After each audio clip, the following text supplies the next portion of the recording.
All right, Friday forecast time, Sean. This is the one a lot of Husker fans have been circling. I know you have, I have. It's Nebraska at Wisconsin. Really the first true test. All the guys talking Monday that this is the best team opponent that Nebraska will have faced so far. You agree? Yeah, there's no question. Just because the nature of how battle-tested this Badger team is, and I'll be the first one to admit I was way wrong. I made a prediction that at this point I thought Wisconsin would be a 3, maybe a 4-loss team, but they're 5-2 with 2 7-point losses to maybe 2 of the better teams in the country in Michigan and Ohio State, and they beat LSU, who all of a sudden looks like a team that could do something here, and a great win over Michigan State, a great win over Iowa. So this is a very battle-tested Badger team, and you know better than anyone, Andy, Camp Randall at night, maybe one of the best environments in college football. Yeah, and those folks in Madison like to pregame party a little bit. And they can hold their alcohol. Yeah, at a 6 o'clock start, they have plenty of time to get lathered up, as Barry would say. Well, Sean, here's a question for you. If Nebraska had trouble moving the ball against Purdue, how in the world are they going to move the ball against Wisconsin?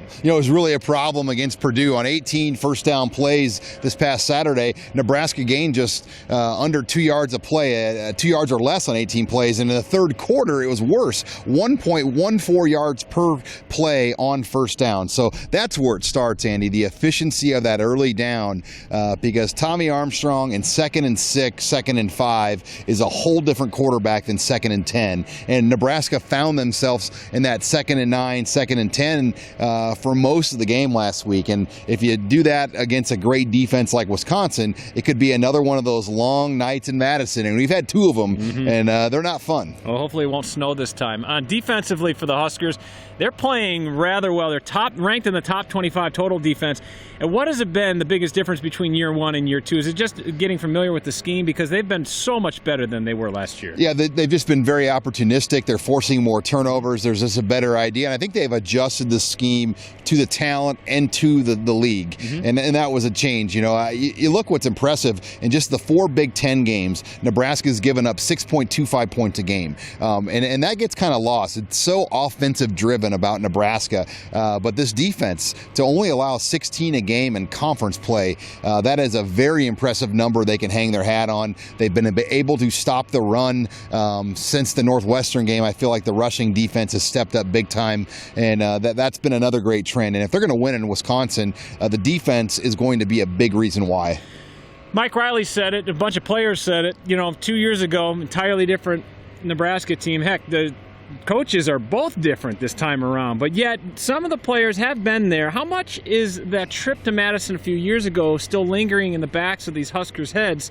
And how much is there a mental block against playing Wisconsin? Because they've owned this series since Nebraska's joined the Big Ten. Well, that 2011 Russell Wilson trip still hangs in my head. Right, exactly. It's just one of those places that's kind of in the head of Nebraska, because Wisconsin, of all the teams in the Big Ten, they have owned Nebraska. They are 4-1 against the Huskers, with the 1 win coming here at Memorial Stadium. Then later on that year, the Badgers blew the Huskers out in Indianapolis. So there has no doubt been a team. This team has dominated Nebraska, and I think that's kind of the mental hurdle they have to get over. Wisconsin just has Nebraska's number. They've had it, and whatever it is, the physical, psychological advantages they have, they've had Melvin Gordon, Monty Ball, Russell Wilson. They don't have those guys anymore. Jared Abbrederis. So it's a different type of Badger team. They don't have a household name on offense, maybe other than Corey Clement, and he's not a Melvin Gordon. So I think it's a different Wisconsin team, but I still think there's that psychological hurdle that it could bring this week. It's going to be fun. Mike Riley and Paul Chryst are so close in terms of being friends. They've already talked a few times this week, and they will continue to do so. Though they say there's nothing better than to just